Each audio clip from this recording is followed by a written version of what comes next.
All right, well, good afternoon, everybody, and welcome to the end-of-day market review for December 8th, 2011. My name is Jason Waugh. I'm one of the success coaches and trainers here with Ideal Trading Lifestyle. I'll be walking you guys through today's presentation. We've got a few things that we're going to be covering, so I'm just going to go ahead and bring up our agenda. And what we've got here is the daily news. This is where we're going to start things off and look at any news that we feel is going to be relevant to the U.S. markets.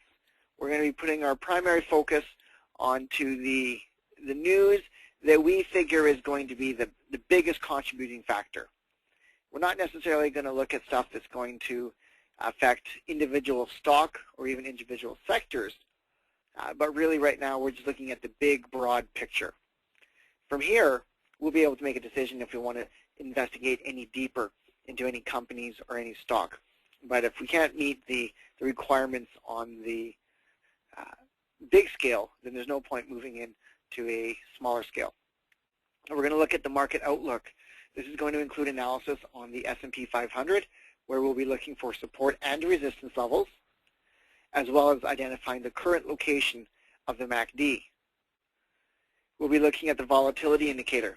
We'll be using this to identify just how volatile the market conditions are right now and what we should be doing given the level of volatility. The last time I looked, there were no picks on our current basic watch list. That is subject to change within the next little bit. So we'll poke our heads in there and see if something shows up there. We've got our previous picks.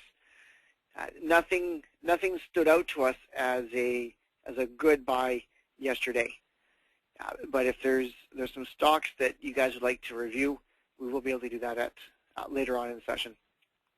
But preparing for tomorrow, basically we're just going to take everything that we've covered up until that point, look at the market conditions based on news and technicals, look at the volatility, and decide if there's anything that we can do as basic customers, and then as well as if there's anything we can do as advanced customers. And then finally at the end, we've got a little bit of time that we'll give for question and answer. Now, some things that we would cover are anything that you guys would like to have asked or answered, via email. So if you want to send an email off to Ideal Trading Lifestyle, you can go to training at Ideal Trading Lifestyle. You can even send it off to Jason at Ideal Trading Lifestyle. Really up to you. At any rate, we will make sure that those questions get answered and then obviously posted on our archive if you're not able to attend these sessions. We'll leave the lines open for a little bit too, see if there's anything that you'd like to go that way. So with that said, let's go ahead and take a look at the news. So just a couple of things that are jumping out here. One, there definitely is a concern that Europe is going to end up taking another bit of a beating. They're expecting, obviously, more investigating going into that with the potential downgrade from the S&P. There's even talk that oil could be peaking up to $150 a barrel within a year. Definitely something to keep an eye on if over the next couple of months or several months we see companies that are related to those oil-based companies. And it's kind of neat to just kind of get an idea of a bit of the trends that are going on within the marketplace instead of just randomly buying stocks from the watch list. If you can identify stocks from the watch list that line up with sectors or industries that seem to be moving, there's a greater possibility of you getting in and making those profits. Now, especially if you're an advanced customer who's looking to possibly hold on to that stock for a little bit longer. But not a whole lot there otherwise. So let's go ahead and take a look at the charts. We can see that today we had that decline. We were questioning whether or not we were going to be breaking through resistance or if we were going to be pulling back from that resistance. There is definitely some belief that we were going to be pulling back due to the amount of stalling that was going on, due to the fact that the markets were getting into an overbought state. And that's exactly what we had. It looks like we've given back anything that was made over the last several days. Not the end of the world. It just means that we're going to be having that pullback. We're going to be pushing indicators back down to realistic levels, and we're going to see where it finds support and whether or not it's going to attempt that rally again. It looks like we had a decline of about 26 points, which is comparable to the 1 or 2 points that we've seen in the positive side over the last few days, just to give an idea of the magnitude of that. How far down could this pullback go? Our hope is that it doesn't go down below 1,200. If it goes down below there, then obviously things are going to start looking a little bit more sour. But provided we can find support there, there's a very good chance that we can continue to see a rally. But obviously anything that's going on with Europe, those crises are going to be the main contributing factor to the indicator moving down below that support or finding support. The MACD is declining bullish, and it's still above the blue line. So we're still looking at bullish territory, though if we have another day like this, there's a very good chance that we're going to have that crossover below the blue line. And certainly by Monday, if we have a couple of bad days, we could be back into bearish territory.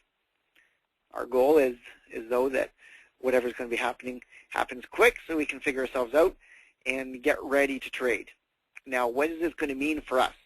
This means that as we approach that support level, trading is going to become a lot more cautious.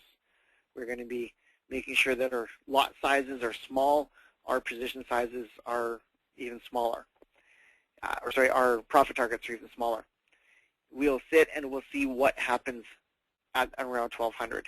If we see that the support is met and the S&P works its way back up again, that's our opportunity to trade a little bit more aggressively.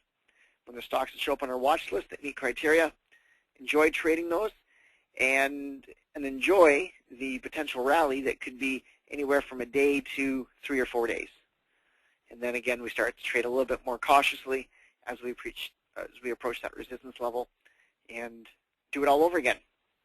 That's the joy of what we do. We don't need to know what's going to happen. We just need to know what we're going to do in between those times of support and resistance. So let's go ahead and focus now on the volatility indicator. Looking at the volatility indicator, we can see that it's now poked itself back up above 30. So we are back into volatile times as per the indicator being above 30. That's not anything new. We've seen this indicator up here most of the time since August. Again, this just means that we're going to be conservative with our position sizes, and we're going to be conservative with our profit targets. Advanced customers, this is not the time to necessarily be holding on to stocks for multiple days. If you can get in, take your profits, and get out by the end of the day, that's the better way to go. And the reason for this is the opening news and futures is going to be a major contributing factor to the overall result of the day. And if you're holding on to a position and you see that opening news or futures is negative, you've got yourself off to a negative start right off the bat. So keeping an eye on the news and the futures, making our efforts to make sure their position sizes are as short as possible, get in and get out, take our profits, say thank you very much. We'll hold on to it for 2 or 3 days or longer once we see some more stability in the marketplace. All right, moving in and taking a look at our current watch list. So we see there's nothing for our basic customers. I don't normally do this, but on our advanced watch list, you'll see that there's some inverse ETFs. For our advanced customers, keep in mind that those inverse ETFs are okay to trade. We just need to make sure that if we do continue to trade those the next morning or tomorrow, that the news and futures look negative. Anytime we're trading an inverse ETF, we want to see that negativity continue in the marketplace. And the worse the news, the better it is. For our basic customers, it means there's nothing to look at today, so unfortunately we're not going to have anything to do tomorrow. It is possible that one of those inverse ETFs could pop up onto our list. It's doubtful though, so we'll see what ends up happening tomorrow. All right, nothing that poked or seemed of interest yesterday from our watch list. So let's just discuss tomorrow. Pretty much wrapped it up anyways. The basic customers, we're sitting on the sidelines. We're going to see what tomorrow offers us. And even then, we're not going to be making any final decisions until Monday morning. Our goal is to see stocks that showed up on our watch list tomorrow and still have good positive news and opening news on Monday. For our advanced customers, if you do plan on trading tomorrow, don't trade anything on the long side or any normal stocks unless you see good positive news and opening futures. If you plan on trading an inverse ETF, then again, go ahead. Just make sure that the news and futures are pointing to a negative start. Otherwise, there's really not a whole lot else to review. So, question and answer. Does anybody have any questions that may have been popped up over the last couple of days of trading? Anything that you're unsure of? Anything at all?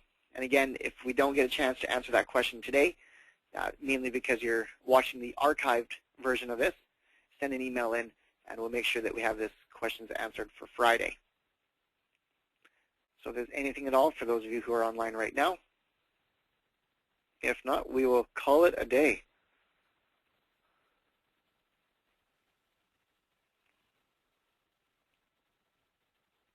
All right, well, by the looks of it, everybody's content. So we're going to end today's presentation. I'd like to thank you guys for attending. I will talk to you guys tomorrow. Have yourself a good, oh, hold on. We just got a question in. Right at the buzzer. All right, so potash from a couple days ago. CA.POT.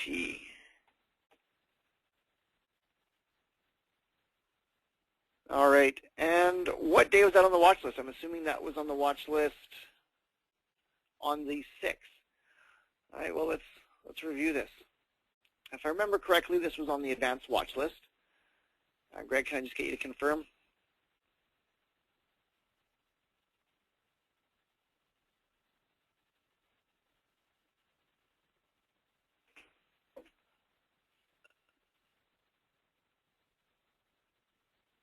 All right.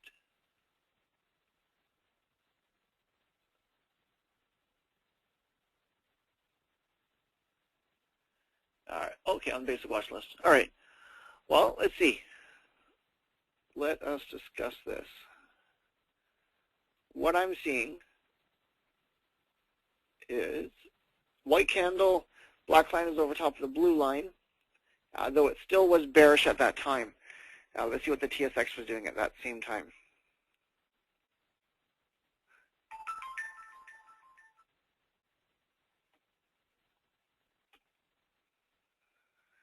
All right, so on the 6th, we were looking at, it looks like the TSX was starting to pull back on the 6th.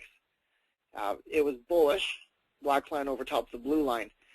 So comparing that with potash, not necessarily a fan of that because it wasn't meeting the market conditions. Let me just try to get back to this here. So you see the potash was definitely not meeting what the Toronto Stock Exchange was doing as a whole. So you were looking at a stock that was falling behind as it was. I would also say there is the lack of support, given the fact that there's really not a whole lot below it, other than one of those, which is just one random little day. And by the looks of it, that current day on the 6th was even lower than that. So 2 strikes. 1, the fact that it wasn't meeting the market conditions.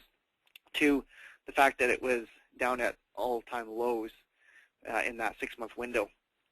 Those would have been enough to keep me out of it for sure. And obviously it didn't do very well. It looks like if somebody was using advanced disciplines and was very quick on the trigger, they might have been able to make a small profit target. Maybe not.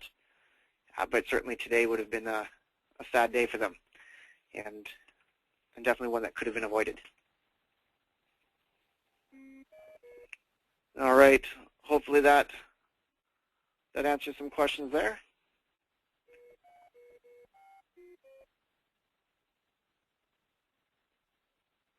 All right, good. All right, guys, have yourself a good rest of your day. We will chat tomorrow. Talk to you later.